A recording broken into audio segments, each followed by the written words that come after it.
recorded? Yes, the recording has started. Great, thank you. So with that, I'd like to welcome everybody. We will call to order with a roll call. We're doing them ourselves. Okay, so you're instituting this newer transition. We'll announce each other in person. I am the chair, Jeff Sims, with the Environmental Protection Commission of Hillsborough County.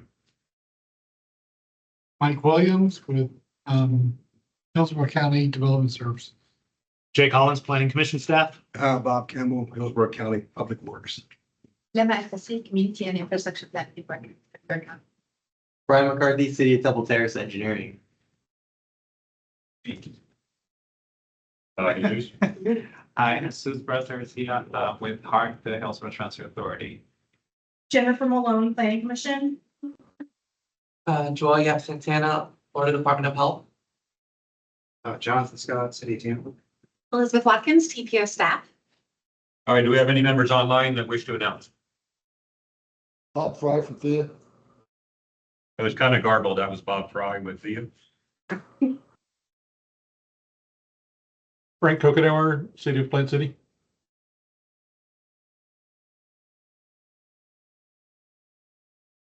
All right, anyone else?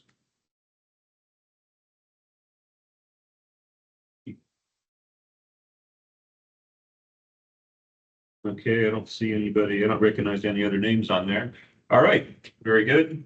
I believe we have a forum. Yes, we do. So that's been formally declared. So next up is public's comment. Do we have anybody from the public that wishes to speak today? Seeing no members in the room. Anyone online? Oh, we still take comments online. Yeah, if anybody. Hearing none. Give a couple more seconds here. I don't recognize or see any hands raised. Okay. See, we'll move forward. Next up is the approval of the meeting notes from May 5th. Did we have any comments that were included with the package that was emailed out earlier? Comments, questions, criticisms, appreciations? Nothing? All right. I guess with that, do we have a motion for approval of the May minutes? Jonathan Scott, motion to approve. Thank you, Jonathan. Do we have a second? Second. Jesus with the second. All in favor, say aye. Aye. Any opposed? Very good. Done with formalities. Next up is the first action item, the FY 26-30 tip. Elizabeth. Good afternoon, TAC, Elizabeth Watkins, TPO staff.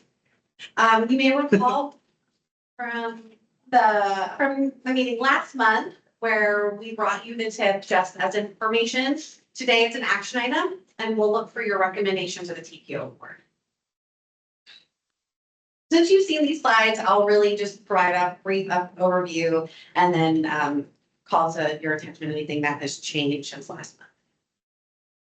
So as you'll recall, the Transportation Improvement Program is a list of federally funded projects that we expect to advance over the next 5 years. This is both a federal and a state requirement to have this program of projects, which is really used for visibility to know where those federal dollars are going to which projects, when we can expect them to advance, and their descriptions, those sorts of things. There's a really important relationship between the Transportation Improvement Program and FDOT's work program. As you all know, most federal transportation funds flow through the DOT. So DOT's work program includes state funded projects and federally funded projects. So the TIP is really a summary of those federally funded projects. Variety of things that are required for adoption, lots of public engagement and coordination. And this isn't a wish list. These are the projects, again, that will be advancing in some shape or form over the next 5 years. I'll hit this slide again, just I think it's important that we are at the kind of the end of this cyclical programming process. So the priority list that the board took action on last year informed the most recent version of the DOT tentative work program. And this is where we got the tip that's being presented to you today. There are a variety of ways that projects get into the tip. Again, you'll recall that the TPO's priority projects that is updated annually, that accounts for a small portion of the projects that ultimately go into TIP, with the vast majority of the Transportation Improvement Program being DOT's priority projects and programs. There are often synergies between TPO's priorities and DOT's, but the vast majority of the projects can be pointed to the strategic intermodal system or other projects and programs that DOT finds important. So you'll recall that there's almost 200 projects in this program of projects, over $2.5 billion over 5 years. So a significant amount of money going to advance all transportation, not just surface, but a portion goes to ports, airports, freight. This was the slide that I developed to kind of just show you at the project level what makes up those nearly 200 projects. So in it are good repair and resilience projects. So those are things like resurfacing, bridge repair, fleet maintenance for hard. So by and large, the majority of the projects in the TIP are going to maintaining a state of good repair. There are other categories, whether they be standalone smart cities, so think a signal project, or a standalone Vision Zero project, thinking about a sidewalk or some sort of safety improvement. Those also exist in the TIP, but at much lower rates. So then when you look at the TIP from a financial perspective, you'll see the vast majority of the dollars are actually going towards those major projects.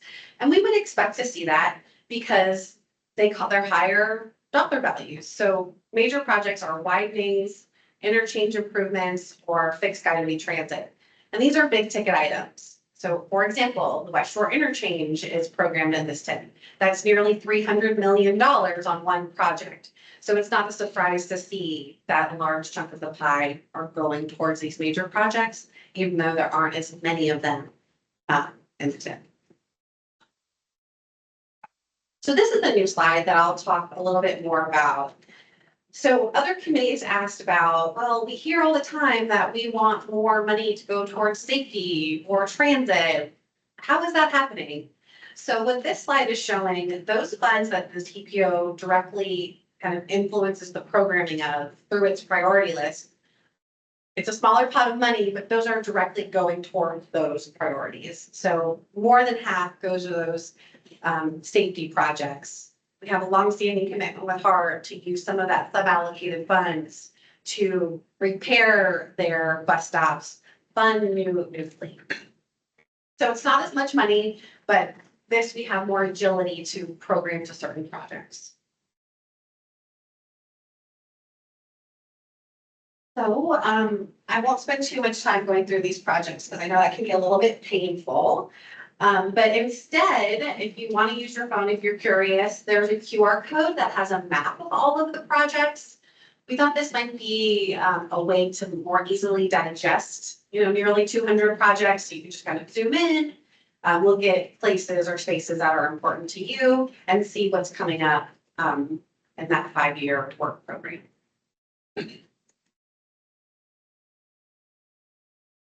So like last month, I won't go into detail about this, but you know that there are some important projects advancing on I-275. I mentioned West Shore Interchange. The early works on the side streets are tentatively scheduled to start later this year, with major works on the interchange to start later or in early 2026. So we'll expect to see a lot of action in that part of the county over the next 5 years. Turnpike continues to work towards completing the Suncoast Parkway PD&E. So that's continuing to advance, and that's also in the transportation program. There are a variety of other capacity projects, mostly near Palm River and the eastern part of the county, to widen some much needed facilities. Say about 60 from Valrico to Dover and Brandon. That's going to be widened from 4 to 6 lanes, and construction is programmed in fiscal year 30. So I know that will provide some relief in that part of the county once it's completed. And then looking at just some bike ped projects. The South Coast Greenway overpass over Big Bend Road. That's going to be an important connection for that trail to get over Big Bend Road, and that's sited near East Bay High School, and I believe another school, so that'll be an important safety and bike walk connection in the unincorporated county.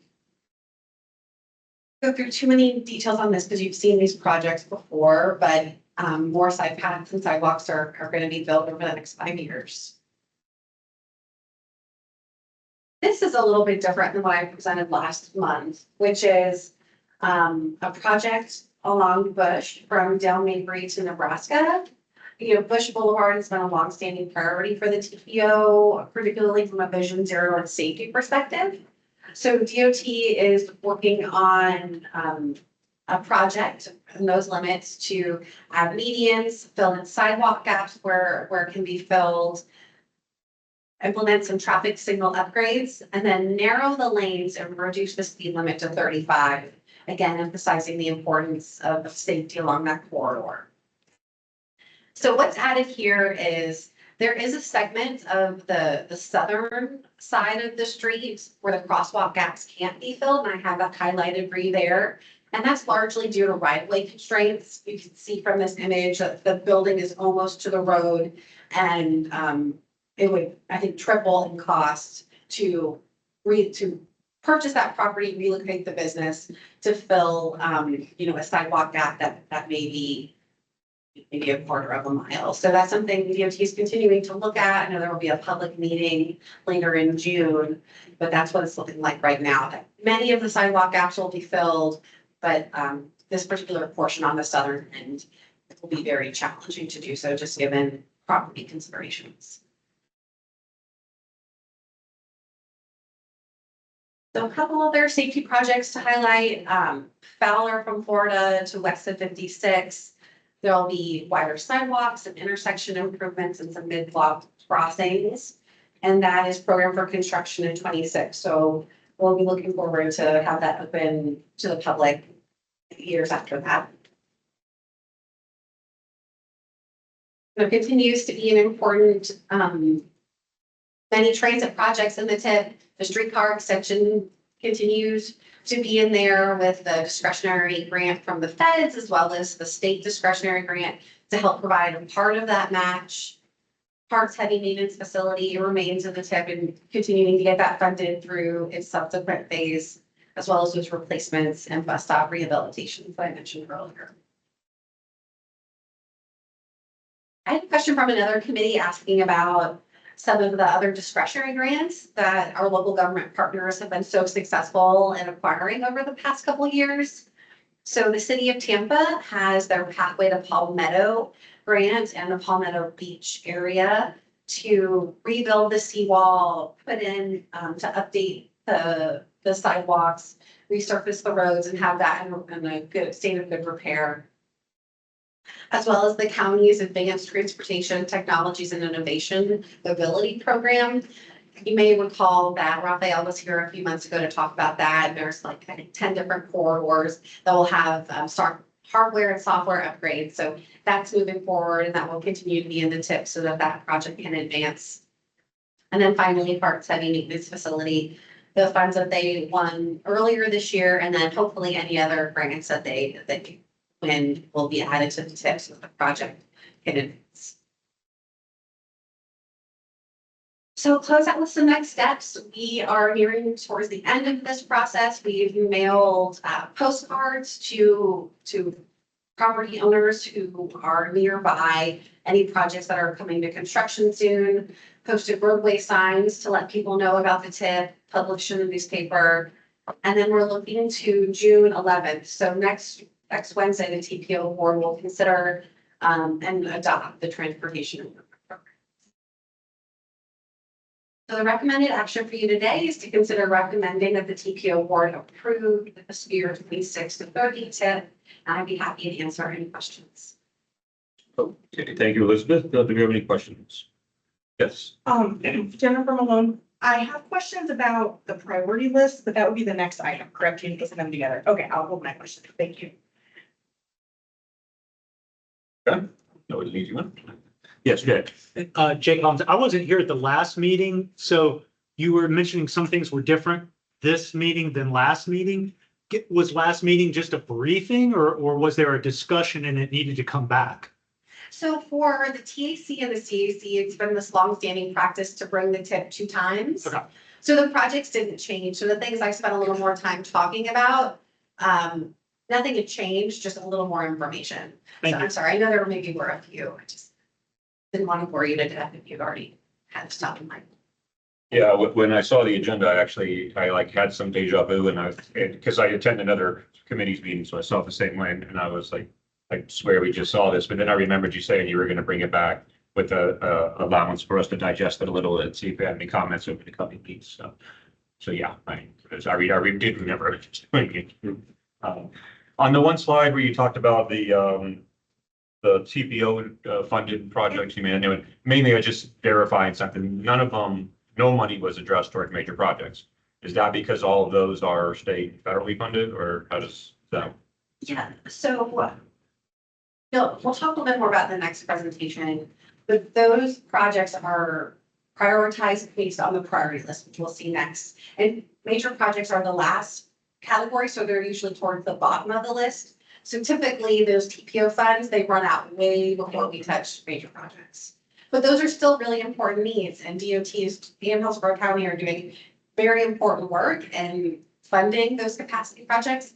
If the TPO did that with our funds, it would wipe them out for a decade, most likely. So that's basically showing as much as it would cover as many projects deep, so many years, it just never made it to those. Yeah, because there's a lot of priorities, and those big capacity ones, they cost hundreds of millions of dollars. And the TPO funds are, anywhere from $15 to $25 million a year. So it would just take a very long time to get those dollars to see maybe one project.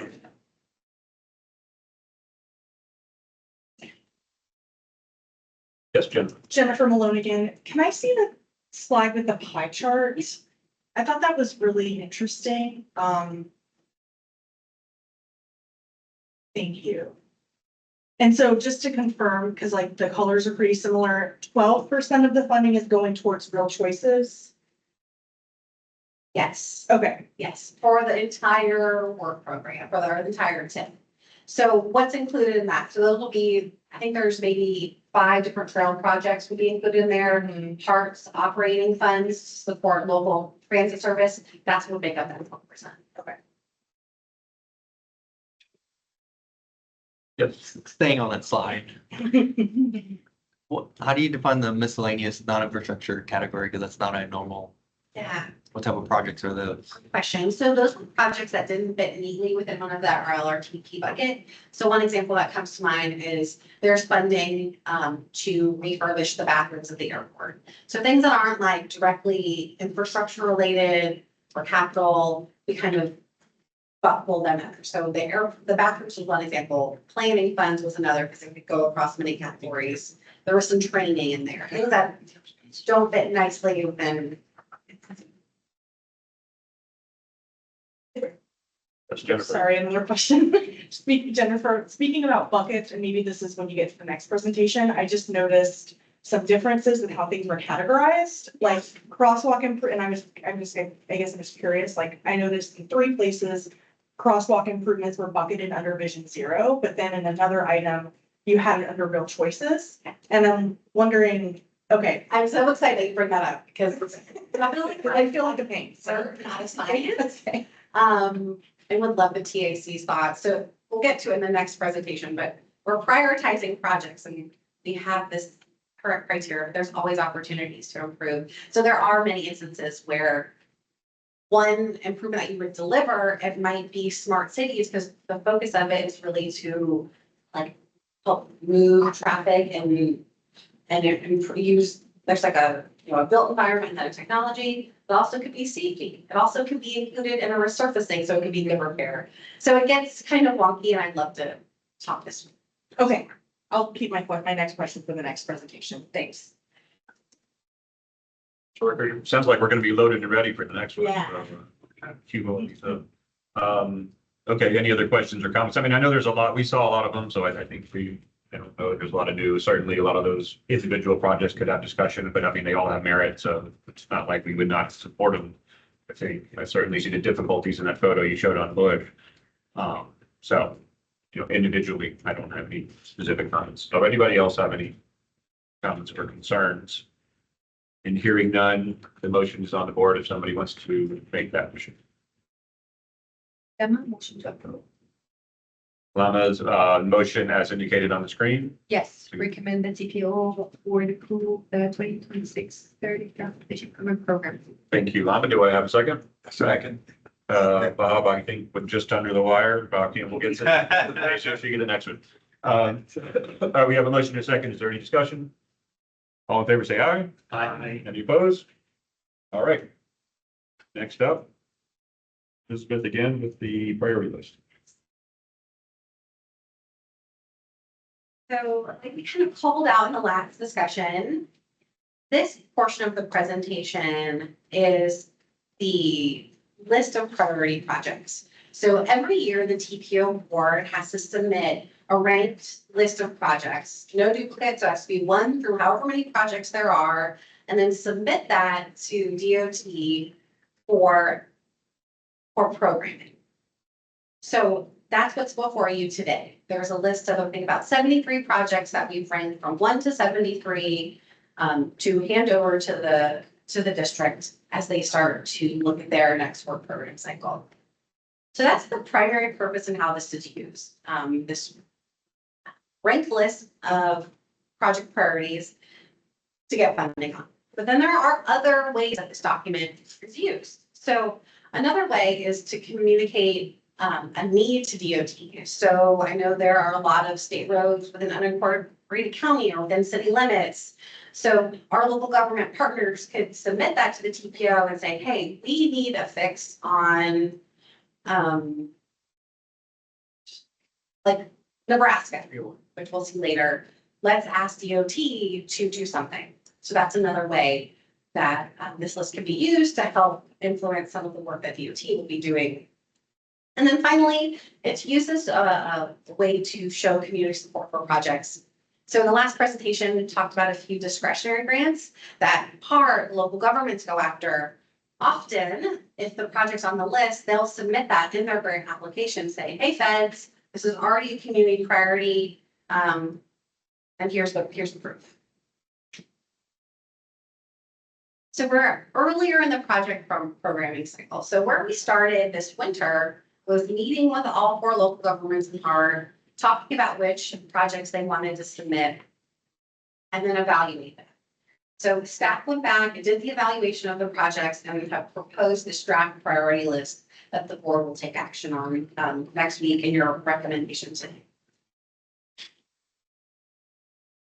the local agencies have a really important role because all of the projects have to ultimately come from them. They are the ones that know their system best. They often will get most of the complaints. They know where it could fit within their own work program. So that is a really important point. All projects come through our local agencies. And at the end of the day, they're going to be the ones actually implementing the project. So that just gives even more reason why we can't just open up a call for projects for anybody to submit, because it has to kind of get in a pipeline. It has to meet federal requirements. It has to go through the vetting process.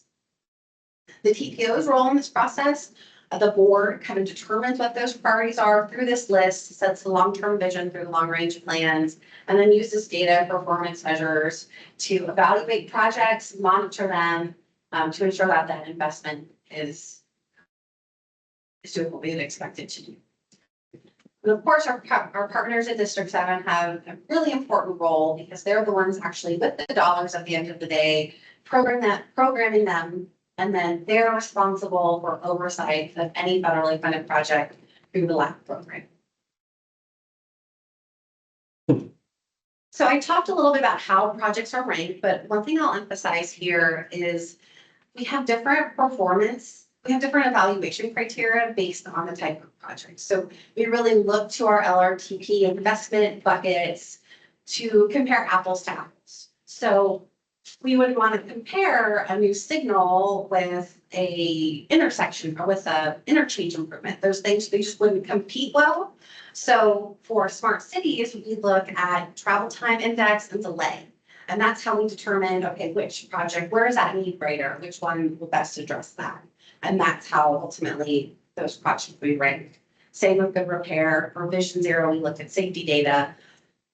So I won't go into a lot of detail, but just wanted to emphasize that we compare apples to apples by using our investment programs and then data that matches up with the intent of each project.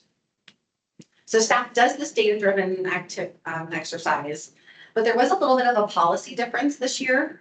So at last year's priority list, the board directed staff to amend it shortly after adoption to be in line with the recommendations of the CAC, which were to move up the streetcar extension, the downtown to airport transit project, and the Brightline multimodal connections. So since that was just a year ago, staff is treating that as a policy decision. So we ranked all the projects based on data and then moved those 3 projects up, just given their that most recent direction from the board.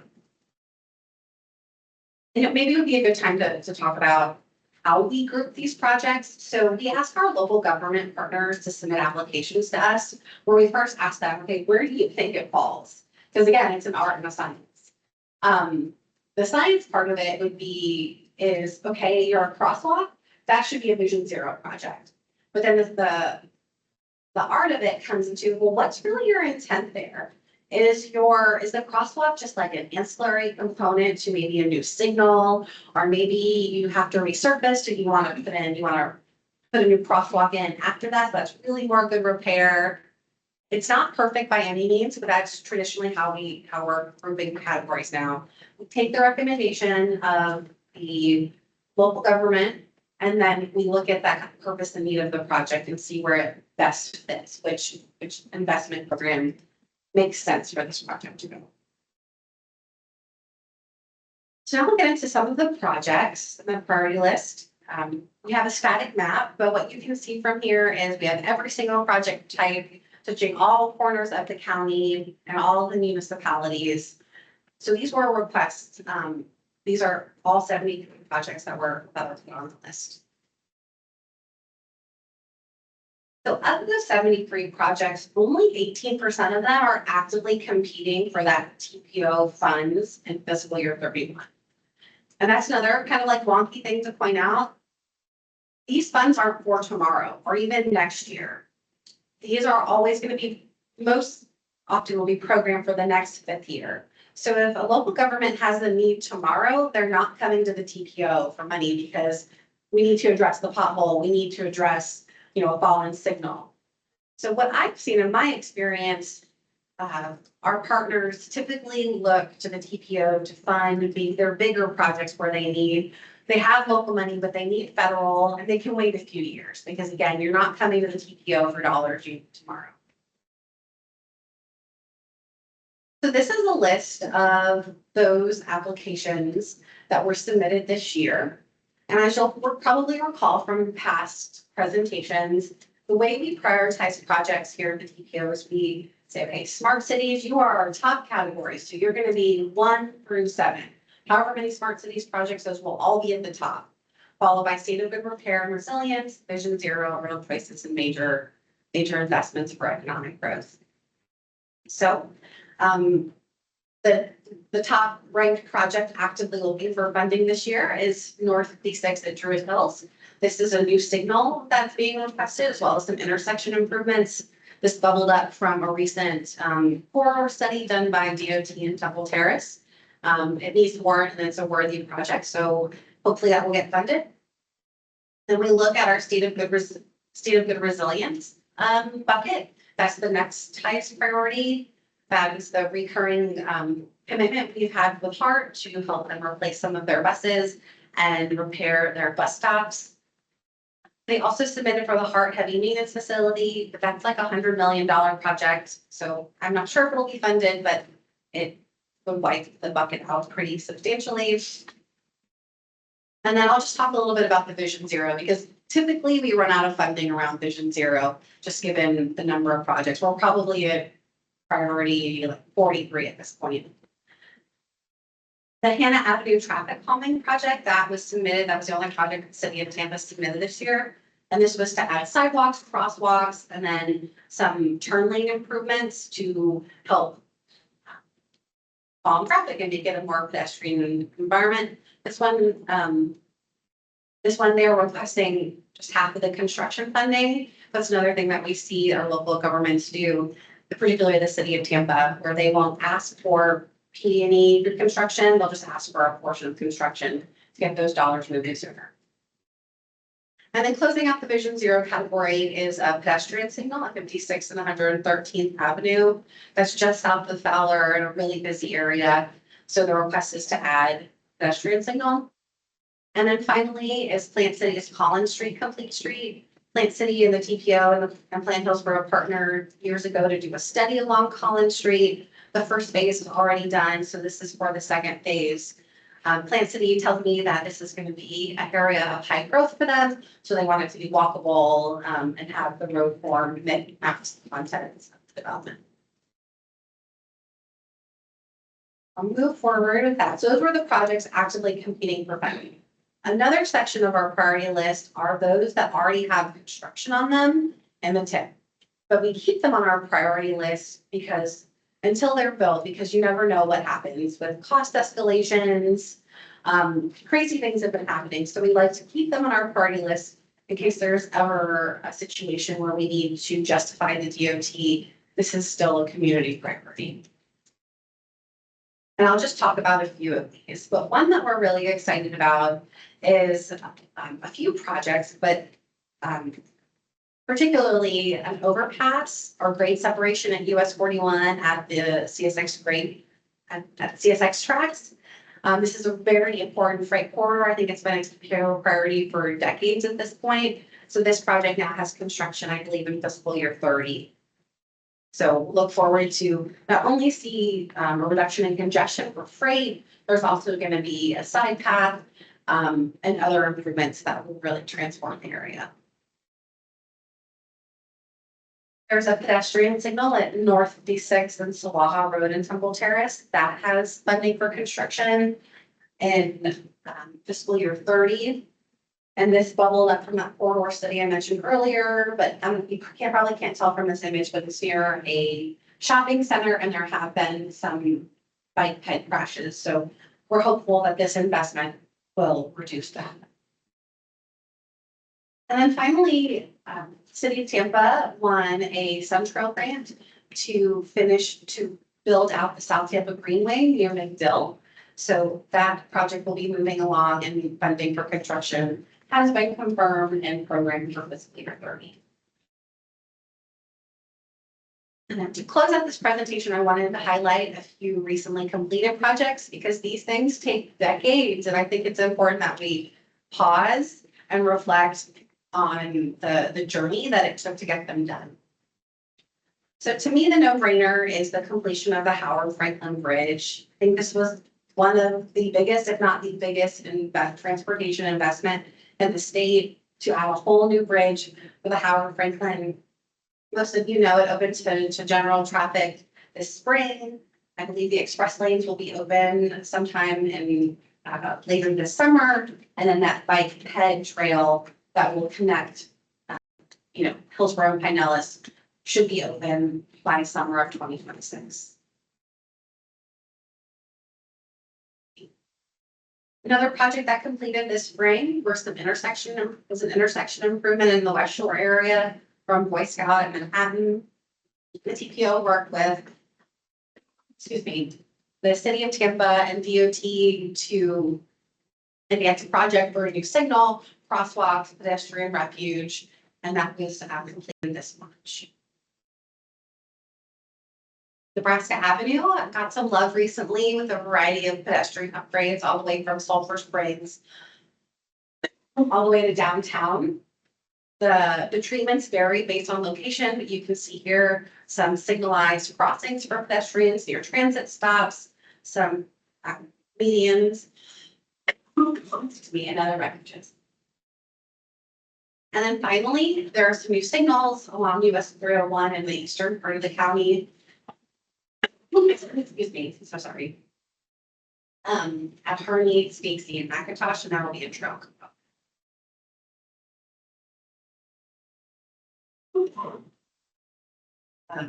This follows the tips, will be, reviewed next June.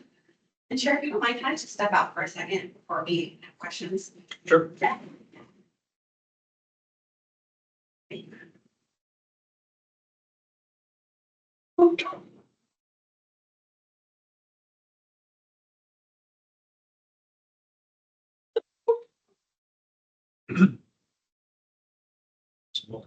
Actually, I had something come up recently since we have this downtime. I was born and raised in Tampa, but I grew up in the eastern part of the county, so I never paid that much attention. But I always thought, and somebody may be able to back this up, that West Shore Boulevard was the name of the road, West Shore, because West Shore Mall, West Shore Pizza, West Shore ever. And it wasn't until recently that I actually found out it's West Shore Boulevard, even though all those other things are one word. Does anybody know the reason or how that came to be? Oh, good. I don't feel so stupid then, because I was like, It's just on the west shore. I mean, but I can't. I mean, I just always just assumed that was the reason why. It's west. Which- But you mean at some point, Yeah, but everybody was naming it one like West Shore Mall, West Shore. well, yeah, at some point, somebody just, because I've never heard it called like West Shore. It's always West Shore. You know what I mean? Single word. And I'm assuming the street was first. Probably there was a small street called West Shore. But somewhere, again, probably it just happened where people started saying, oh, we're gonna go to West Shore Mall, West Shore, you know, whatever. But I couldn't believe that now in my advanced years, I just now realized that it's West Shore officially when you're. Hasn't actually given it much thought to Jen, I have a note on that. When I moved here, I always thought it was one word, and then looking at it's on the street, if you're on the interstate, and it says West Shore, it's two words on the sign.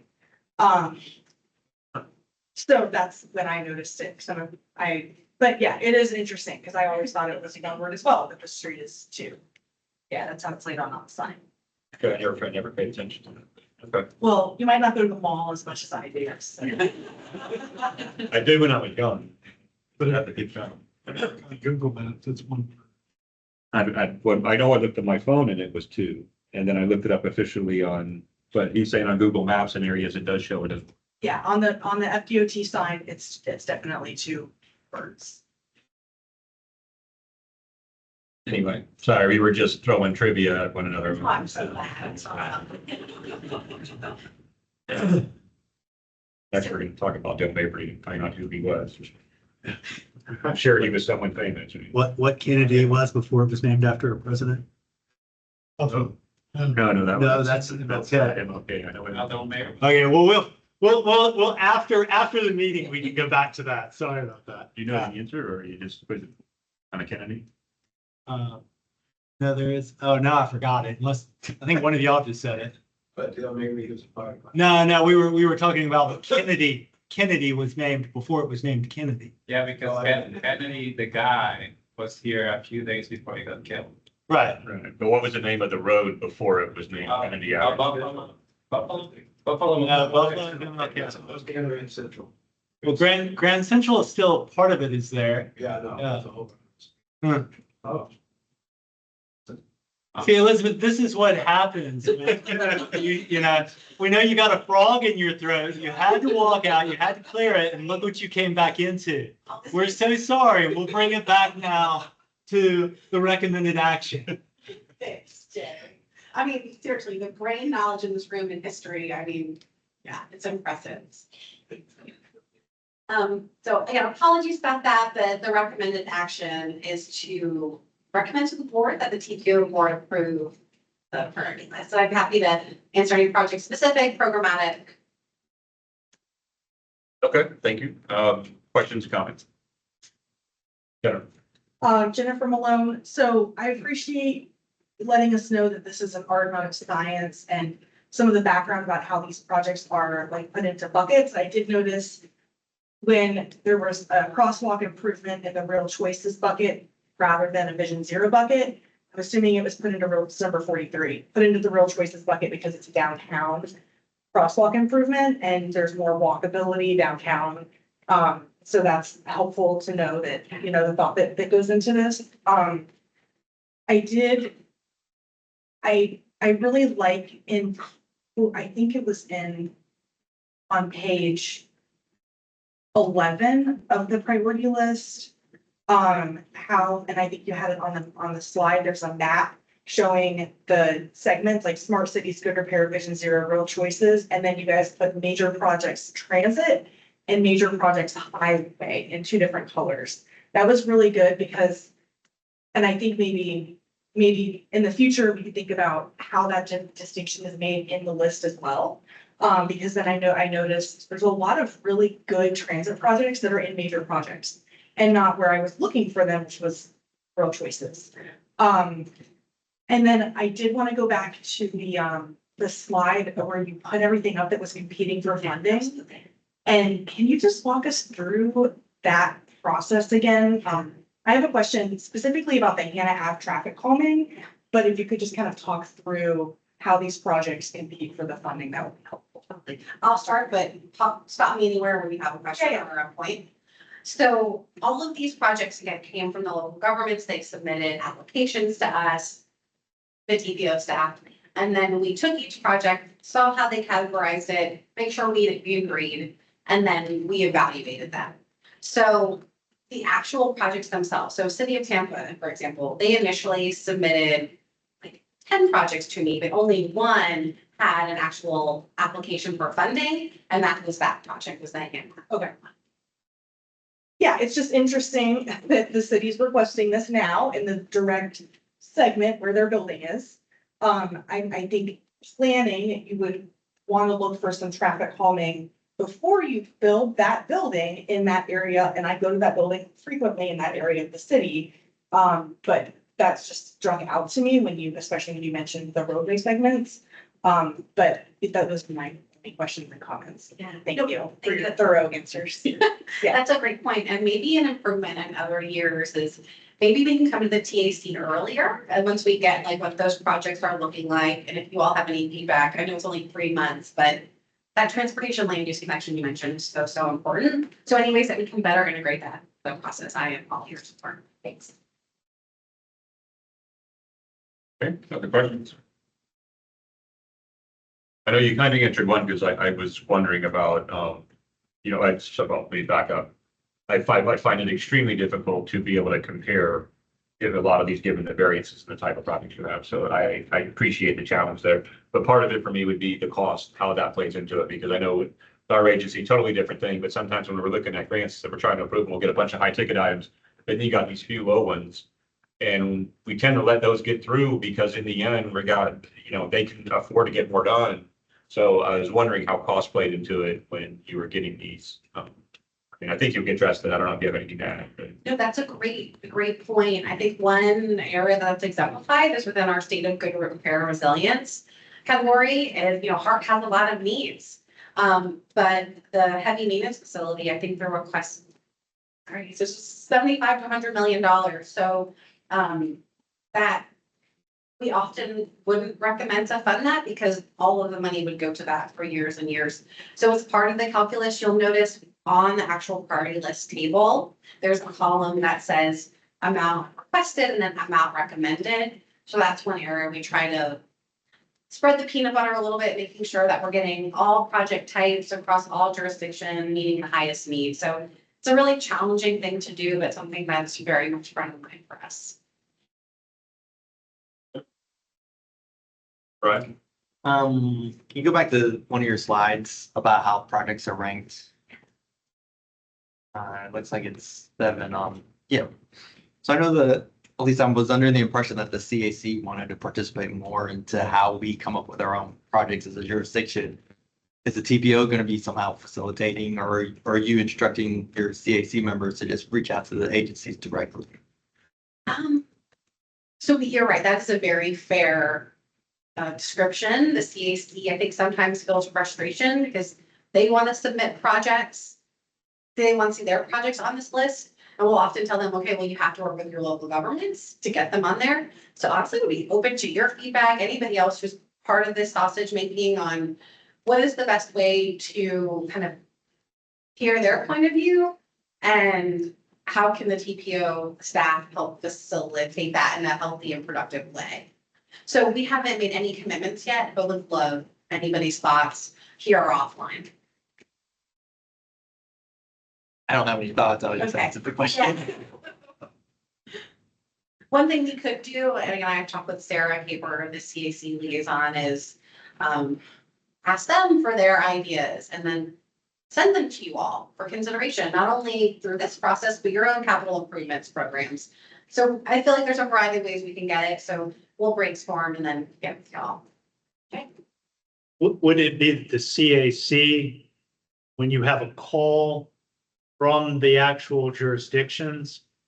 Before that call goes out, the CAC should submit letters to those jurisdictions to say, these are the things that we are interested in, and see if those jurisdictions will pick up that. I mean, that's to lobby. I mean, I don't know if that is in the purview of the CAC, but again, that's the idea, is you ask the jurisdiction, what are their priorities? If you want to influence the process, write them a letter. Get in front of them. Works from a timing perspective, for sure. It's my 2 cents. Okay. All right, thanks for everybody. Anybody else? I don't know. If the CAC wants to. Right. I think it's just one more, maybe for the board's presentation to have a similar pie charts they had, just kind of how your priorities break down between each, doing the tip and the priority list. I don't know if that would be helpful or not. Yeah. Are you thinking like by jurisdiction? Just looking at your color coded with the smart cities through economic growth, I know you have that separated through the tip versus, hey, these are all what the jurisdictions want to see. Right. Because I'm imagining, again, it's everything but economic growth, if DOT is the major driver there. Right. Yeah. So that's a great suggestion. I could totally have a pie chart. You know, off the top of my head, I believe it was like 100 million. No, it has to be more than that. More than $100 million worth of requests. And then again, only 15 to 25 million available. So I'll definitely do that.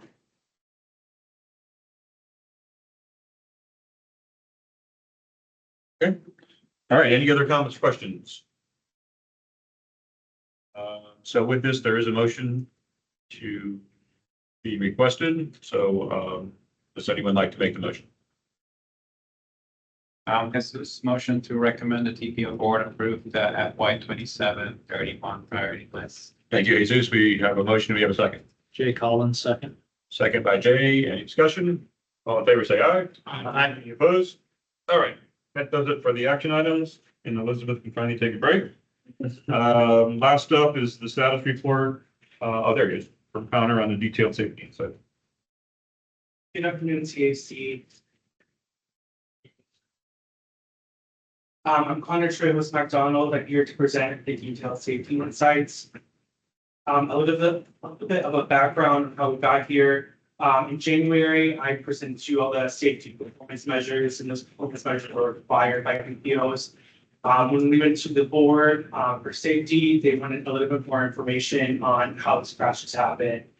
Specifically, how these crashes relate to law enforcement, the density of the environment, a geographic analysis, some others, including days of the week and time of the day, the pair driving, and just the overall rate of crashes and everything. So I will get into it. Crash trends in law enforcement. Just some more background. The TPO does meet with the Hillsborough Community Traffic Safety Team. Staff has been meeting with them since 1991, efforts in education and enforcement campaigns. Some other ongoing efforts, we recently reviewed the standardized crash form that enforcement uses. We also have access to crash reports and citation review. So crash trends in law enforcement, these are speeding citations compared to fatal and serious injury crashes from 2020 to 2024. They remained somewhat steady from 2020 to 2023, and you may remember we saw a reduction in 2024, and we did see an increase in citations in 2020. So these are locations with more crashes than citations, and the method here was to, these are 1 mile hexagons, so we identified the hotspots of the crashes, and then compare the citations that were in those 1 mile areas. So I think there's about 1,300 in Hillsborough County, so that's why the numbers seem slow. But for a mile, it's, you know, relatively, it might be larger than you think. The speed related favorable with serious injury crashes related to the citations. In Ruskin, near East Shell Point Road, Interchange Street, there are 3 crashes and 1 citation, 2020 to 2024. And at US 301 and Juanita Drive, which is near Little Manatee State Park, there are 2 crashes and 1 citation. And overall, there are 411 speed related fatal or serious crashes and 36,000 speed citations. So where the location of crashes and speeding is most similar is Boy Scout Boulevard and West Shore, 2 words, Nebraska Avenue and Fowler Avenue, and Family Highway between Spruce and Columbus. Another example of where they're least similar, and this was, I didn't use it as an example as much because the ratio is a little bit smaller, but it's I-4 near 15th Street. Many of you are familiar with context classification, natural to urban core, and also limited access. So I wanted to calculate the number of crashes or fatal and serious injury crashes specifically that happen in these different contexts. So crashes per mile, which is the number of crashes divided by the number of miles in that context class. These are just FDOT roads. The highest were urban general and suburban commercial. When we look at the percent of total crashes, which is the percent of fatal serious injury crashes, it's highest in suburban commercial significantly, and then suburban residential, or somewhat more than that. Total fatalities also higher in suburban commercial and suburban residential. We also have some examples in many familiar context class, but just in case not, these are examples of those roadways. These aren't necessarily where those crashes are happening. It's just to get an idea of what that class would be. So the geographic analysis, we use Signal 4 network screening to identify these. These are not ranked, but a few of them are Old Big Bend Road, I-275, Lamona Road, and the TPO also uses a height injury network. So we measured that. We did so a few years ago, and I think later this year we may be doing the same. So more sophisticated analysis will be coming as well. The frequency of crashes by day of the week, it is somewhat steady, with the highest being Friday at 17% of these crashes. And the time of day was the most high around 4 to 6 p.m. And the percent of crashes related to impairment, we have seen a decrease in 2024. And these are what's identified as impairment or speeding, right? So if the crash report identifies speeding or fatal, this would be the number. It doesn't necessarily, like, there may be missing crashes where they just haven't identified that. Vehicle miles traveled, as you might expect, we saw a reduction in 2020 in the highest that's been in 2024.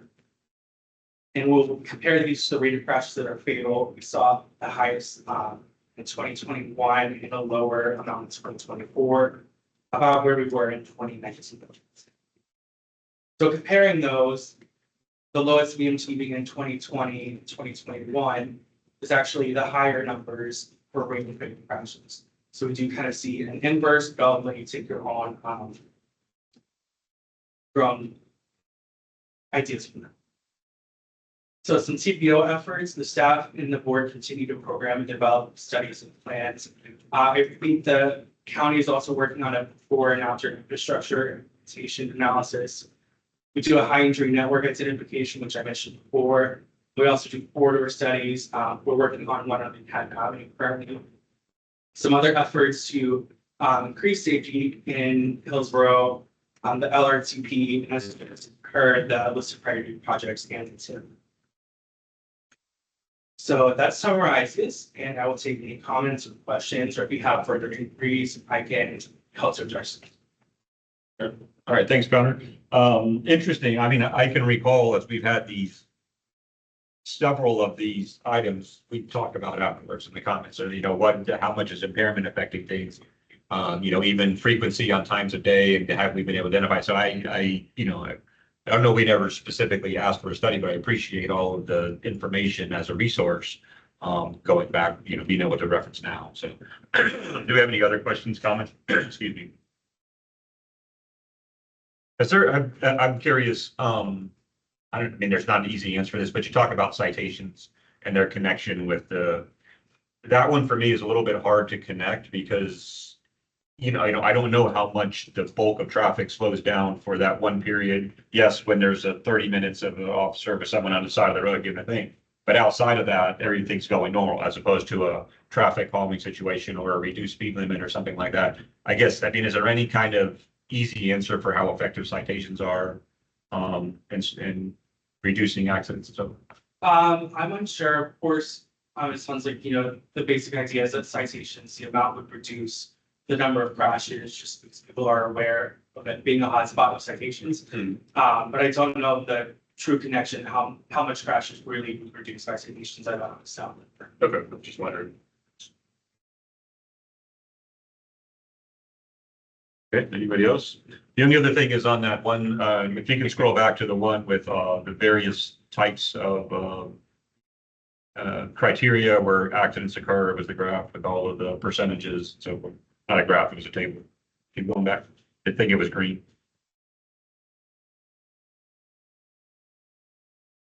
Down, sorry, blue.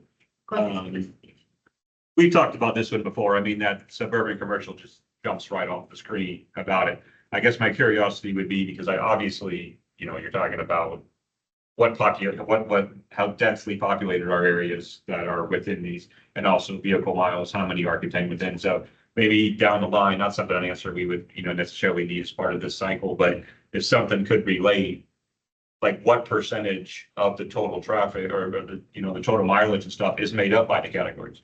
Because if you look at suburban commercial and you find out, well, that's 67% of all of the miles, well, then that doesn't seem like a bad percentage at all.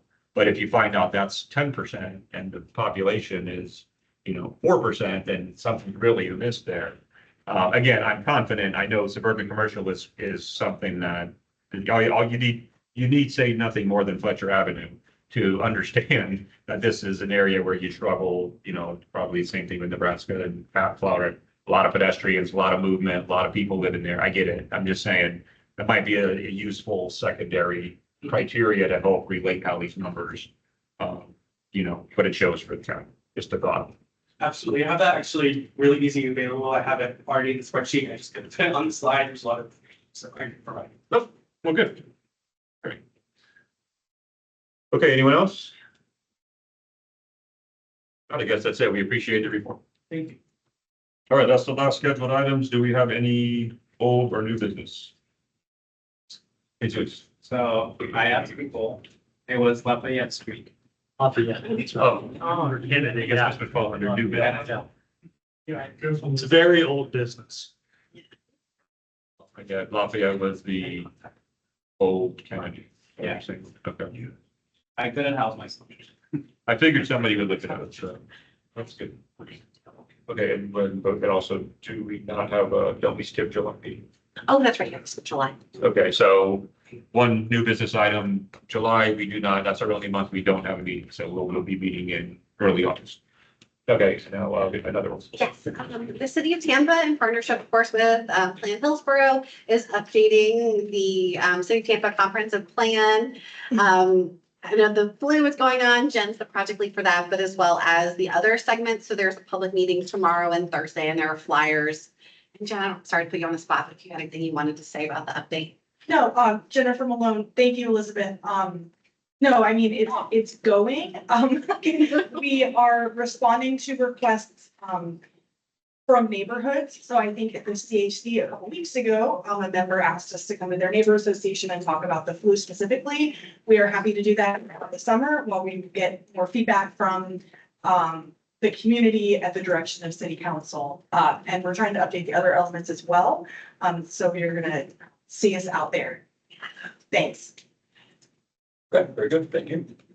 All right, I think that does it with that. Hearing no other business, we'll end the meeting.